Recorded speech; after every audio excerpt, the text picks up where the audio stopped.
All right, guys, let's get it on. The matchup of the night, round of 16. Who will make the quarterfinal? Belinda Bencic or Coco Gauff, the future of tennis? This video is brought to you via the Doctrine of Fair Use, the Fair Dealing, and the Digital Millennium Act. Both of these ladies playing solid tennis. Belinda's won 7 of her last 10 matches, while Coco's on a 10-match win streak. Who should we start with, Coco or Belinda first? It doesn't matter. Let's start with Coco. Why not? All right, Coco Gauff, guys, 9 championships. She is 7 years younger than Belinda Bencic.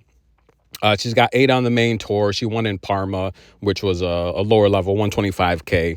Depending on who you ask, they'll say she'll have 9, but officially 8 titles on the main tour.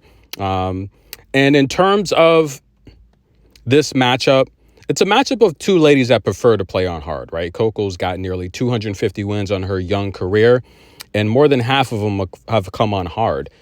The same with Belinda. Belinda has, though, more than just about half of her wins have come on hard, but she's got over 200 more wins than Coco. Of course, she's 7 years older than Coco, former world's ranked number 4. If you give 7 more years to Coco on the main tour, then, of course, she would exceed that by a large amount, a really big amount, and a lot more championships as well, if you think about it that way. So Coco, 7 years younger, she's had, of course, she has a Grand Slam title. She doesn't have a gold medal, but she's had the better career if you compare age and accomplishments. Of course, she's also a WTA champion. And Belinda has yet to make WTA finals, right? If I'm not mistaken. Yeah, I don't remember her making a WTA finals.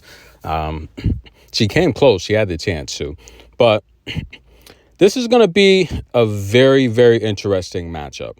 Coco opened as nearly a 7-1 favorite, 6.5, and it's just dropping, right? Dropping like an airplane getting ready to land. Yeah, she's down to about a 4-1 favorite now. I think that's too high. If I were setting this line, if I was a matchmaker, I would put Coco around a 3-1 favorite. Maybe even a 2. 3, no more than a 3. To see her open at a 6.5, I think that's too high. And I say it all the time, I don't like to see football numbers in tennis, right? Because these are professionals. And the reality here is someone can go into a match just not feeling well. You could wake up, you could eat something. Look at Francis Tiafoe. Big Foe was throwing up. His first round matchup here in Australia, he was throwing up because of the time of his match, right? So he had an early morning match. He ate a big breakfast, and he overhydrated, tons of electrolytes, and he threw up on the court. So Coco's been playing. The last match she played at night, so that will kind of keep her schedule balanced. But let's look at Belinda as well, right? I'm just going to go through some of these images, but I want to talk about Belinda because we know Coco, right? She's amazing, but I don't think a lot of people know how good Belinda is. Now, Belinda, we go back before the baby, gold medal winner.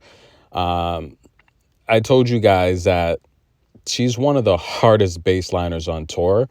Her ball reminds me of Petra Kvitova. It just bounces low. It's tough to get under. It's tough to return. Now, she's won 7 of her last 10 matches. She's come back from having the baby. She looks really, really good, right? We saw her qualify her last tournament. I think that was the Adelaide, right? She's beat some pretty tough names amongst her win streak. She's won 3 in a row, but out of the last 10 matches, we've seen her beat, Laura Sigmund, Uchima, Ostapenko, Osaka, Susan Lemans. But some of the losses she's had, she's lost to Jasmine Polini in straight sets. She lost to Alicia Parks in Angers, France in the final in 3 sets. She went 3 sets with Susan Lemans. Now, if I take a look at, let's say if Coco played Alicia Parks, we know what happened last year. And check the community. I'm going to post a flashback. Coco pretty much dominated Alicia Parks, right?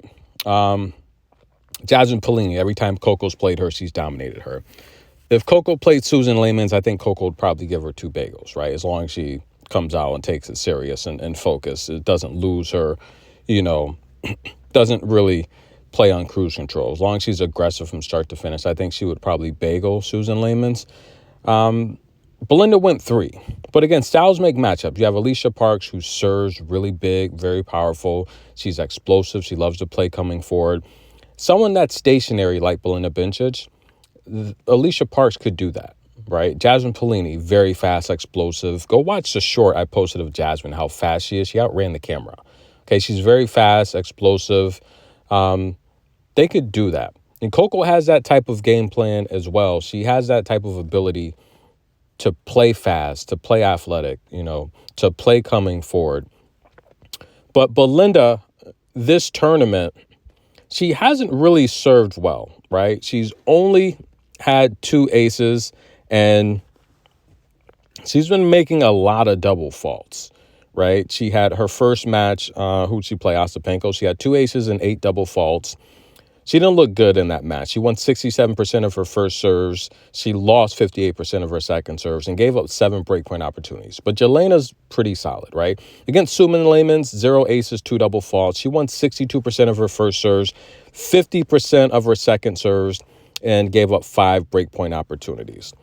And last time out against Osaka, 0 aces, 0 double faults, so she played clean there. She won 68% of her first serves. She lost 42% of her second serves and 3 breakpoint opportunities. So per match, Belinda's giving up 5 breakpoint opportunities. She's averaging about 3 double faults a match. She's winning about 63% of her first serves and losing about 50% of her second serves. Those aren't necessarily numbers that's going to beat Coco, right? Because if we take a look at Coco's numbers so far, this Australian Open, she's playing solid. I mean, Coco's winning just under 80% of her first serves, right? She had 89% against big game Sophia Kenin, 67% against Jody, but she bounced back against Layla, winning 77% of her first serves. So she's winning her first serves convincingly. She's averaging about 4 aces per match, and double faults, she's averaging about just a little over 5 double faults a match. Let's say 6, right? So she's giving her aces back in double faults overall, but she's winning the first serve. And I think playing someone like Belinda, as long as Coco's winning her first serves, I think she'll be fine, because Belinda's going to have a match. She's going to have a service game where she slips up and Coco can go in and break her, right? Coco breaks 50% of the time. That is insane. For Belinda to win this match, Belinda has, for one, she cannot let Coco stretch her wide with that backhand. If Coco stretches the court with the backhand, Belinda has no chance to beat Coco. No chance whatsoever, because she will not be able to cover that ground. She cannot let Coco get to the backhand. I think Belinda's best chance, she's gonna have to beat Coco with either her backhand or her forehand, stretching the court. But she's gonna have to make Coco facing north play that high side with her forehand. She's going to have to make Coco get her forehand to clear that high side continuously. I don't think there's any other way Belinda can beat Coco. She's going to have to attack the forehand, and the forehand's not weak. We know that. But I don't think Belinda can constantly let Coco get to her backhand. She has to go to the forehand. She's got to keep away from the forehand. She has to keep away from the backhand side, attack the forehand. Otherwise, there's no way Belinda's going to cover ground. She's too flat-footed. She's way too flat-footed. Now, I also think on Coco's end, she can't get into a firefight with Belinda. Now, yes, Coco is producing the faster serves, the faster first serves in this tournament. Yes, she's faster than Belinda by about anywhere from 5 to 10 kilometers per hour. So she can dish it, but she's going to have to show that she can take it. And Coco, although Belinda's big, she's a very big woman, Coco is striking the ball harder. However, with that said, I don't think Coco can or wants to get into a firefight with Belinda. I don't think she wants to, because that's going to play into Belinda's strength, where she's now stationary and she doesn't have to move much. Coco, much like I said with Alicia Parks in that prediction video, I said Alicia Parks is going to beat her, Coco has to move Belinda. I've been scouting Belinda for years. She's very stationary. A lot of her injuries have been the lower legs, the ankles. When she starts to move and she plays faster opponents, Coco has to do an ons in this match. She has the style and profile, Keep it moving. That's how you beat Belinda. She's flat-footed. She's going to stay stationary, and she wants to drop bombs. Coco cannot let her drop bombs. I think Belinda's only chance to win is if Coco exchanges a firefight. That's how Belinda's going to win. Coco can start to make mistakes. She slips up, has a double fault. Belinda holds. She wins a set. Next thing you know, Coco's nervous. She's getting a little anxious. She's overhitting. She's making mistakes. And Belinda wins. It can happen like that. For a prediction, I don't like Coco's number in this spot. I think the courts are playing in favor of the clay players. Yes, Coco has a French Open Juniors title. She's been to a French Open final. She won a French Open double slam. I get it. She always goes deep, quarterfinal, semifinal, final at the French Open. She loves playing in France. That's her favorite place to play. I understand that. But these courts are horrible. And I personally, I think the courts are favoring Iga. I think the courts are favoring Iga. That's just my personal opinion. But Coco's my pick to win it. So we're going to pick Coco to win this match. I think this match will be more challenging than a match with like a Sabalenka, in my personal opinion. Because I just think Sabalenka, when she comes forward, she looks so bad. And that's an easy way for where Coco can hit passing shots. And Sabalenka will come forward. That's the difference. Belinda doesn't want to come forward. She's going to do everything she can to keep it on the baseline. That's the difference. Sabalenka she'll come forward, and Coco will just make her just look just bad. Just very bad, flat-footed, 2 left feet. She's making mistakes. She's slamming her racket. She's yelling. Belinda does not want to come forward. So Belinda's going to do everything in her power, no pun intended, to keep this match on the baseline, which is why I think this match will be more challenging for Coco than the match with Sabalenka. Because Sabalenka is just going to make so many mistakes, where Coco can capitalize. You can break Sabalenka because she double faults. She overhits.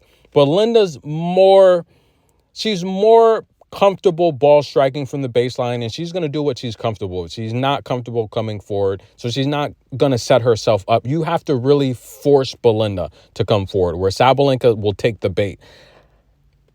I think Coco's going to win the match. But don't be surprised if this match goes 3, and don't be surprised if Belinda wins a set. We're going to pick Coco to win the match, but I don't think it's going to be that easy.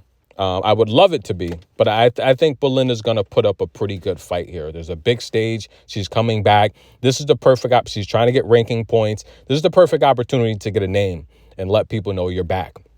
Coco wins the match, but I don't think it's going to be an easy one. That's the pick, guys. Tennis in a minute. Get your popcorn. Like the video. Show some love.